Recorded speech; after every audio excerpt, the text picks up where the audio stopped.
Hockey में पैसे नहीं हैं। आप ये बताएं कि जिस ज़माने में आपने खेली, आप पैसे बनाते थे, आपके पास कितनी दौलत है? उस ज़माने में हमारी प्रायोरिटी विक्ट्री होती थी। आज के ज़माने में मुआशी हालात लोगों के इस कदर मामला ख़राब हैं कि हमारे ज़माने में हमें अगर $6 मिले हैं तो हम सेटिस्फाइड थे, प्लेयर सेटिस्फाइड थे। उसका मेन टारगेट पैसा बनाना नहीं था, क्योंकि हमारी टीम में जितने भी प्लेयर थे, एक तो सारे ग्रेजुएशन तकरीबन सब की थी। आज के दौर में जो मुआशी हालात जितने ख़राब हो गए हैं लोगों के, वो अब पाकिस्तान टीम बैठी हुई है और एक टेलीफोन आया उसके बच्चे का, फादर का, कि अब्बा जान पैसे नहीं है, बिल आए हुए हैं तो मैंने देने, मैं सुन रहा हूँ, मैं प्रेसिडेंट हूँ। उसने अपने फादर को कहा, शाम को मैच खेलने जा रहे कि अब्बा जी मुझे नहीं मिले तो मैं आपको किधर से भेजूँ। अब वो फ़िक्रा मेरे लिए बड़ा तकलीफ़ दे था कि मैं सुन रहा हूँ उसको, और मैं, मेरी बीइंग प्रेसिडेंट ये ड्यूटी है कि मैं उनको फंड्स दे दूँ, उनके जो कॉन्स्टिट्यूशन में PHF के लेके वो भी दे नहीं पा रहा।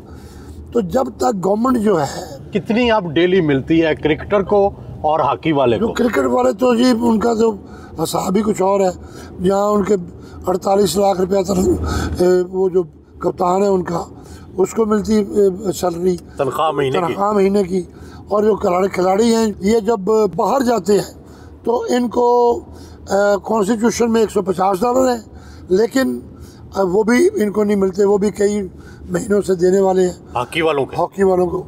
और इनकी कितनी तनख्वाहें हैं? इनकी तनख्वाह कुछ नहीं है, कुछ तनख्वाह नहीं है। इंडिया ने मुकर्रर की है अपने प्लेयरों को, किसी की 4 लाख इंडियन, किसी की 5 लाख, 6 लाख, लेकिन इनकी नहीं है। ये जो कैंप लगता है तो इनको 1000 रुपया या 2000 रुपया डेली इनका अलाउंस होता है, वो मिलता है। पहले तो नौकरियां मिल जाती थी, हॉकी के लोग कस्टम में चले जाते थे, PIA में चले जाते थे, अब भी नौकरियां मिलती हैं हॉकी वालों को? बिल्कुल ठीक कहा आपने। अब ये सारी डिपार्टमेंट स्पोर्ट्स ख़त्म कर दी हुई हैं उन्होंने, और अभी वज़ीर आज़म शहबाज शरीफ साहब ने ऑर्डर तो किए हैं, लेकिन इम्प्लीमेंट करने के लिए जिसने इम्प्लीमेंट करना है उसके अंदर भी तो स्पोर्ट्स की हुब होनी चाहिए ना जी, जो उसका दर्द होना चाहिए।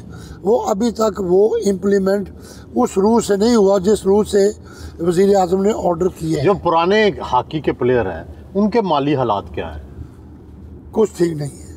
कोई नॉर्मल अपनी सफ़ेद पोशी की ज़िंदगी जो है वो गुजार रहे हैं। आपके माली हालात तो ठीक है, उसकी क्या वजह है? अल्हम्दुलिल्लाह मेरे वालिद ने एक ज़रूरी रकबा भी लिया हुआ था, मेरे घर पे घर भी मौजूद था। अल्हम्दुलिल्लाह मैं अल्लाह का शुक्रगुज़ार रहता हूँ। मेरे पास वीविंग मिल थी, वो तो अब मैंने रेंट आउट की हुई है, तो किराया शराया आ जाता है। अल्हम्दुलिल्लाह इज़्ज़त आबरू की रोटी जो है वो मिल जाती है। चौधरी साहब, आपकी शादी तो 40-45 साल पहले हुई, फिर आपने दूसरी शादी कर ली, उसकी वजह क्या बनी? बजाय कि आप कोई गलत रास्ता इख्तियार करते, आप क्यों ना आपकी जो अल्लाह ताला ने रास्ता बताया हुआ, मैंने वो इख्तियार किया है। पहली शादी तो आपकी अरेंज थी, दूसरी मोहब्बत की शादी, और कितनी उम्र में की? दूसरी मोहब्बत की नहीं है सर, वो भी मैंने अरेंज की है, और ये तकरीबन इसको भी 19 साल हो गए सर। अच्छा। उसमें से 2 बच्चे हैं, एक बेटी है। और उस वक्त आपकी कितनी उम्र थी जब शादी की? 50 साल। अच्छा, 50 साल में दूसरी? 50 साल में। अच्छा। तो 50 साल का आदमी आपको बूढ़ा नजर आता है।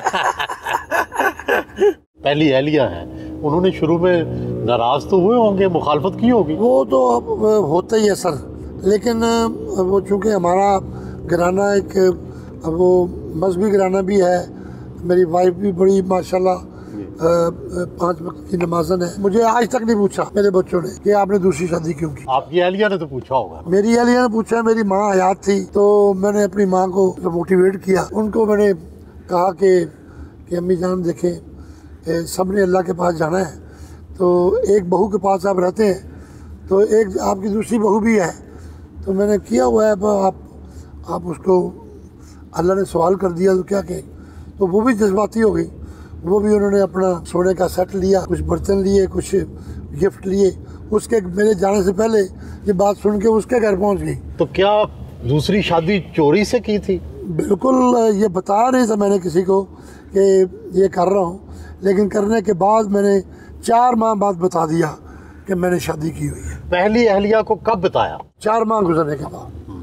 वो उनको भी इशारे किनारे से पता चल जाता है, तो पता चला तो मुझसे पूछा, तो फिर मैंने सच बोल दिया कि हाँ मैंने की हुई है। कोई 1-2 महीने थोड़ा सा रंजिश भी रही, कोई नाराज़गी भी रही, लेकिन मैं रोज़ इसको बड़ी वाली को मनाता रहा। ये अल्टीमेटली माह रमज़ान आ गया, फिर 27वां रोज़ा आया। मैंने इसे कहा कि मेरी बात सुनो, तुम आज का रोज़ा वहाँ मेरे दूसरे घर में अफ्तारी करो। तो मैंने इसको मनाया, ये राज़ी हो गई, तो मैं इसको ले कर गया उधर अफ्तारी का एहतमाम कर दिया उन्होंने, बड़े अच्छे तरीके से इस्तेमाल किया उसका। बैठे नमाज के लिए, जब वक्त हुआ मगरिब की नमाज का अफ्तारी के फ़ौरन बाद, तो इसने अपने जूता उतारा, उसने जूता इसको दोबारा ख़ुद पहनाया, तो दिल में आ जाता है। फिर इसने कहा कि 2 बच्चे फिर रहे थे उधर, तो इसने कहा कि भाई मुझे अब कुछ नहीं है, बस मैं अल्लाह की उस बात के ऊपर राज़ी हूँ कि ये जो बच्चे हैं इनका दुनिया में आना इसी तरह लिखा था। तो ये ठीक है, सच में अल्लाह ने भी इजाज़त दी है। ये तो पाकिस्तान में है ना जी, कि क्योंकि इंडिया से आज़ाद होके आए हैं। अगर यही पाकिस्तान सऊदी अरब से आज़ाद हो गया था तो पाकिस्तान की ख़वातीन खुद कहती कि जी आप निकाह कर ले दूसरे के साथ। आप ज़्यादा वक्त किधर गुजारते हैं? पहले मैं 1 दिन उधर, 1 दिन इधर। जब मेरी बेटी पैदा हुई है तो बड़ी बेगम ने कहा कि अब रात आपने उधर सोना है। अच्छा। बिकॉज कि आपके घर में बेटी पैदा हुई।